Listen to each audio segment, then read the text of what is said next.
episode 122. I don't know. I can't look it up on my laptop. You know what? Caleb can. I think it's 122. I think it's 122. Yeah, 1.22 jig. Oh, wait, no. We've got a patio full today. Welcome to Shiftless, everyone, the show that is only about bicycles and power tools. Yeah, there are power tools. There are power tools. I guess there's rehab next door. There is. It happens. The house next door sold, and they've been doing construction for, seems 2 months. We are coming to you from Casa Verde, and by God, it's a beautiful day. It is the best day. No sound effects because we're free balling it, but joined by DJ Caleb. He's probably going to throw his in there. There we go. Round of applause insert here. And we'll let somebody introduce our other guest. Mr. Justin Cary over here. Over here, camera. That's what the second camera's for. So we'll cut back and forth. Don't worry about how slow that one may or may not be. I guess we shouldn't kick the table either. It is what it is. Live raw without a net. Live raw without a net. Who did without a net? Van Halen. Okay. Okay. And unconventional Justin Cary, take 3. Fast on flat. This is 4. I don't even know anymore. This is the third one. You know, it's so interesting. I went back and listened to our first podcast with you. Yeah. And there's so much prediction in that podcast. Like, you were first talking about your powder. Yeah. You were first talking about doing, like, FKT stuff. Was that like the Denton 200 maybe? I think so, yeah. Yeah. Because that was before Undone XL. Yes. Yeah. And it was before Leadville and all that stuff. It was wild. Yeah. Yeah. It was a fun listen to go back, because I listened to it right after you finished Race Across Texas. Okay. And I was like, I even mentioned, do you want to do Race Across Texas one day? And you're like, oh, yeah. And I was like, and then here we are. It was freaking cool. I remember looking up Race Across Texas and like years and years ago. I don't even remember what year it was. And I was looking at the FKT and I was like, that's insane. There's no way. I don't know how these people do that. And it was insane until you went insane. I think what he had ended up doing never crossed anyone else's mind of not stopping, pretty much. Yeah. Even when Dana did it, his first day, he stopped in Colbert. Yeah. He slept in the post office the first day. So he went from Texarkana to Colbert. We thought that was insane. Yeah. Right? It was. It was a long ride. But still, when he was doing it, he was thinking, how fast can I ride when I'm not stopped and resting? Because you've got to stop and do that. And Justin said, to hell with that. Hold my beer. Yeah. I've done 5 or 6 300 plus rides without sleep. Back to back. Yeah. So I have so many questions about this Herculean effort. I don't even know where to start. just start at the beginning. We should probably start at the beginning. Yeah. In chronological order. Yeah. So you started, the group Grand Depart was Saturday morning at 6 a.m. Yeah. And you were spending time with your wife for her birthday. So In Austin. So it wasn't tactical that you were going to start 2.5 days late. It was just, that's the way things worked. And then you were like, oh, I'll just catch everybody. Starting from the beginning, actually, last year, I had FOMO. I saw everybody go, and I was like, oh, man, I was on a bike packing trip with my dad, and I was looking at it, and I was like, oh, that looked like fun. I think I could have done that. Yeah. And then I signed up to see the route, and then, like, later on in the year, I was like, I'm not going to do it now, because, like, I was worried about hand numbness, and I was worried about riding alone for 4 days or 5 days. I was like, I don't know if that's, like, for me or whatever. So I literally, in my mind, I even told people, I was like, I'm not going to do the route this year. I'm not going to do it. And then like 2 or 3 weeks before the rat, my wife said, hey, so you going to do it? I'm like, should I do it? And she's like, yeah, do it. I'm like, okay, I'll do it. All when your life investment is only 4 days instead of 7 or 8, it seems a little more. You're not going to be gone that long. You're less than a work week away. Yeah, it's crazy. But my thoughts going into it, my friend Levi texted me the stops, and I think I saved them, but I never looked at them. So I had no plan. My plan A was ride it from start to finish, no sleep. Plan B was start to finish, take small naps. And plan C was get a hotel, but I wasn't going to do that one. Yeah. But when you're there. But hold up. We didn't even start at the beginning. Okay. So you started on Monday. Let's do a slight reset for anyone that might be watching or listening to this that has no idea what we're talking about. Sure. So you completed the 2025 edition of the Rat 1000, which is 1,000 miles from mostly gravel roads, correct? Mostly? Yeah. From Texarkana, Arkansas, what Peter's numbers are. to Cary, New Mexico. That's 1,000 miles. Yep. And how long did it take you to do that? 4 days and 26 minutes. Or 21, I believe. 21. Yeah. Was the number I had. All right. So that's I'm done with the reset. So Yeah. now you start from the So beginning. you started Monday at 2 o'clock or 3 Yeah. o'clock? So my wife was like, "You can start with the Grand Depart if you want," and I was like, "We're gonna do it in 3 or 4 days." So I was Three like, or four. God, what a cocky bastard. God, I just admire that confidence. my friend Levi, who's done it, I think he's 7 or 8 days. Yeah. He just didn't believe me too. Yeah. And I told him for over a year, and I was like, "I'm doing it in 3 or 4. Knock it out." I love it.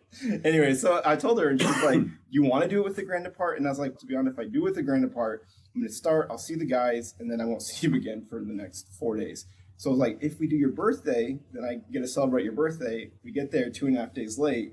I think we started at 1:50 or 2 p.m., somewhere in there. Yeah. Yeah. And so we did her birthday, and then she dropped me off at post office. Yeah. Yeah. And then the chase was on. So, yeah, I was chasing and I was trying to ride with people, but Yeah. From a Every- strategy every standpoint, time. that makes so much sense. yeah. If you know you're going to be faster than the majority of the field, Yeah. starting behind in order to have a carrot Yeah. is Yeah. really a Multiple smart carrots. move. Yeah. Yeah. But What I are you doing? I had to itch my leg. got to talk to, I think his name was Jay. Yeah. At a gas station. Jay Green. Yeah, we talked for 10 minutes. He was really cool. Yeah. And then I wanted to ride with other people. So, Caleb, I caught you in West Texas. You caught me in Vernon. I Yeah. watched you on the dock because I went. You go into Vernon and you make the right hand turn to go north. I went straight about 3 or 4 blocks to go to the. We'll back it up before we get to that. Okay. I have a story before that. Okay. So hold on to that. Okay. So I saw you on the GPS, however that with the tracker. Yeah. And there was a gas station there, and I saw you, and then I went, but I see that there was a loop. But so I was like, oh, he's just going to loop us back to that gas station. I was like, oh, wait. After I went like a quarter mile, I'm like, no, that's too far. So I had to turn around, and I went back and got my stuff at the gas station. So What stuff? What? water. That's the other thing I want to talk about. Okay. Continue. Okay, hold on. Yeah, let me tell this story. Because I had been, I don't know what it was, a day or two without seeing anybody besides Jay. And I was like, I want to ride with somebody, please. So I saw him. So I was probably, the trackers, usually it's 10 minutes, give or take. So I was like, okay, I'm 10 minutes behind him, plus a little bit, so maybe 15. I went and got myself, now I'm 25 minutes. So I was pushing hard. And would you say it was? Vernon. In Vernon. So leaving that gas station in Vernon, I was like 300 watts trying to catch you because I wanted to ride with you. And like for 2 hours, I swear I was going up and down these like hills through that like West Texas area. I could not catch you. And you were pulling away from me. I kept checking it. I was like, is he racing? Were you racing me? Were you not trying to? Are you just going fast? Like, Y'all had a tailwind. We had a tailwind. I don't remember the tailwind. Yeah. I just remember I was pushing like 300 watts to try and catch you, and for 2-3 hours I could not catch you. Say it again. Say it again. What was that? I could not catch you for 2 or 3 hours, and then we got to the city, and then 300 that's watts. when Yeah. I don't know if you want to explain that part because I don't know what happened. I went to a gas Yeah, station. no, I went in and I didn't really eat a good solid breakfast that morning. I know it doesn't matter to you because you don't eat, but I wanted like hot food. Like sometimes just like gas station stuff, like it's good, but I just want hot food. So I went to Vernon Burger, and there was also, and I stopped there because there was I knew there was a Dollar General across the street. So I went there so I could get a burger, and then actually ended up eating chicken fried rice, and that was like the best meal I had on the entire route. Anyway, and then I went to That does sound like Dollar General, and then as soon as I got to Dollar General, I looked at you, and I even texted and I realized, what do you know? You probably don't know. Do you know what your trackers? 10 minutes. It was in 10 minutes. 10 minutes. That Yeah, makes we were all that makes curious about about that. right because it appeared you didn't even stop at that gas station on the north end of Vernon. Caleb texted me and he goes, "How the hell is he doing this?" Yeah, multiple He goes- times I was like, he this goes- doesn't make any sense. He's He not goes, fucking He stopping. is not stopping. Yeah. So I would run into the gas station. I would grab my gallon. I would put my bottles out, take my nutrition, put them in there, fill it up. 1 gallon was good for me drinking a little bit and then filling all my stuff up. I had 4.5 liters-ish, Okay. Yeah. just a little bit. That's how much I could carry with. 4 liters of water on his bike, and it probably still weighed 15 pounds less than our bikes. Yeah. Oh, yeah, for real. It was- We were it was carrying really camping light. gear too. Yeah. You know, but so solid food. I heard in your video you had a couple of bags of corn nuts. Was there any other solid food to be had besides that? No. It was powder and water and solid food. Corn nuts. Three packages of corn And nuts. the only reason I had those is because I wasn't sure, because I've only done 27 hours on my nutrition. So I was like, I don't know, like what's going to happen after a few days. So I was like, maybe I should try some corn nuts. I don't know. But Why corn nuts? Texture, probably. Yeah, maybe texture. They sounded good. Okay. I don't know. Okay. I didn't know if there didn't was want a lot of protein. a specific nutritional part of the equation or something like that. Yeah, So I asked that question to just pose a whole nother thought process. As Caleb and I were talking about this the other day, I recall talking to Shannon when he did Rat in, I think it was 2016. And I asked him, we were talking about the financial cost of it. And he said, just figure about $1 a mile. And that was in 2016. So I was revisiting that conversation just in my head, and it made me think that not only did you do it the fastest, you probably did it the cheapest of anybody that will ever do it, because I don't know how much you so had expensive. in powder. Yeah, exactly. Yeah, how much you had in cost in powder. But literally, you had the cost of 2 packages of corn nuts and probably 8 to 10 gallons of water. Yeah, exactly. So I don't know. I'm like, we have plenty of money, but I'm so cheap. Yeah. So like, I get to a gas station, and I buy the gallon instead of buying the little bottles because it's $3.50 or something for the gallon. Yeah. So you probably did it for $40. Yeah, dude. Yeah. That's what's so insane on top of insanity. It's so wild. I got permission. I double checked with the rules with Kevin, and I did ship 5 or 6 packages to hotels and fire stations and stuff. I picked up 3. Three of your packages that were delivered you utilized. So how much powder did you have delivered to each one? Was it the same amount? 15 packs. So 15 packs. Yeah. How did you, this is or not a silly question, but like I'm generally intrigued. You called the fire station. First off, how do you get a fire station phone number? Because typically the fire station's phone number is 911. You called them and said, hey, I'm going to ship a package to you guys. Is that cool? And they were like, yeah, no problem. Yeah, so Gainesville. Don't worry about it ticking. Just don't open it. No, Gainesville, they were actually really cool. The hotels are the ones that gave me more of a hard time. Because the hotels were like, are you staying here? And I was like, as I tried to explain it to them, maybe not. And they're like, so 2 hotels wouldn't let me do it. And then I had a few that were like cool with it. But fire stations, you just look it up on Google Maps, call their main number. So there's 2 different kinds though. Some are 24/7, and then some are like volunteers, or like they're just open during the day or whatever. If they're even open then. Like burning. Yeah. But it was in Gainesville, they had 2, and one was off the route, and that was a 24/7 off the route. And then the one that was on the route was like not a 24/7. And I called it. They were so nice. And she was like super nice about it. I explained the rat and stuff. They were excited about it. They're like, we want to take a picture with you when you get here. And like, they thought it was awesome. So I shipped to both in case. And she was like, we're going to just leave it outside or something. So it was just out there for me. Nice. That's freaking cool. Yeah, that's smart. I averaged it out. Each gas station cost, my memory was about $12.50. Yeah. Between $12 and $13, $14. So let's say 4 times a day. Yeah. 6 days. $50 a day. Yeah. So I probably spent between $3 and $3.50. Yeah. Just on gas station stops alone. Yeah. I don't go the cheap route because I just want to eat whatever sounds good in order. Because the longer the day goes, the harder it is for me to eat. So if it's a $1.50 pack of cheap donuts, I'll do that. Or if it's what if the day never ends though, and you just keep riding? Just keep riding. Oh, just don't stop. Just don't stop. Yeah, I guess I just eat rocks or something. Yeah. I don't know. But yeah. But You go back. probably- He spent what, $40? You think? Yeah, because I sell the nutrition, so I buy it wholesale.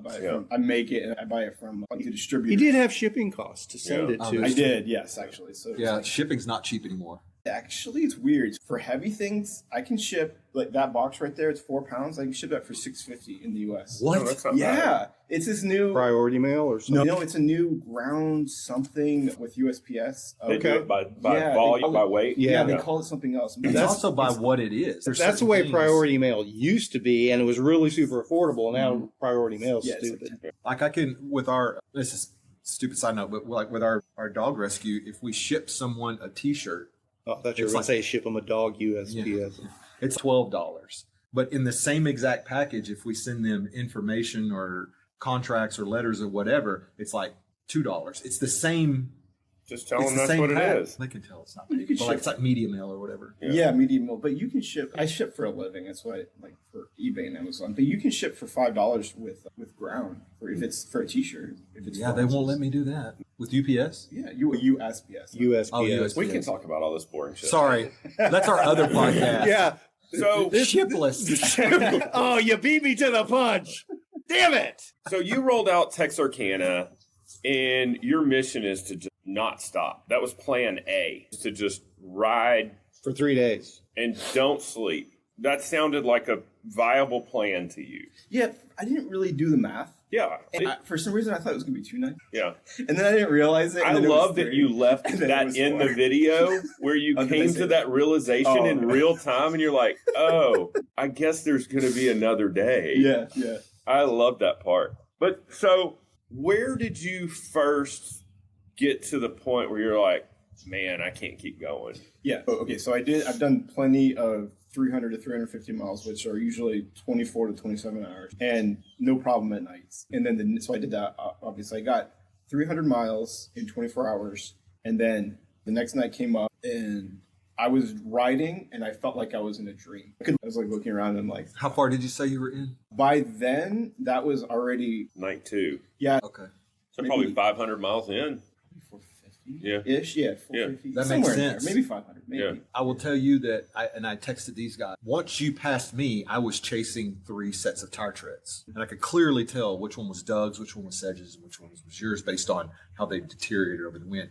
And Sedge and Doug, they'd be side by side or whatever, and they would shift over to find rock, and then they would shift over to get out of sand.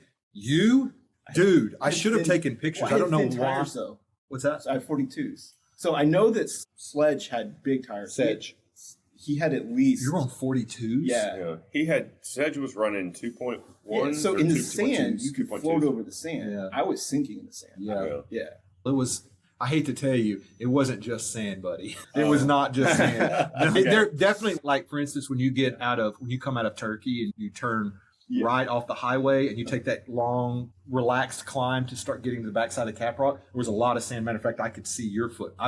Yeah. It was really weird to see people's footprints, knowing that Justin was there 6 hours ago and Sedge and Doug were there 24 hours ago, or whatever it was. It was so weird to know that these people. Oh, were these are this old. Yeah, I know whose they are. Yeah. I found Sledge's water bottle. Sledge? Is that Sedge. I found Sedge's water bottle in those. You called it it was like where you were hiking. The red roads. Red roads. Yeah. I found his water bottle and I was close to him and I was holding it for him. I was going to try and bring it to him, but then And just to be aware, we highly recommend not riding the red roads at night.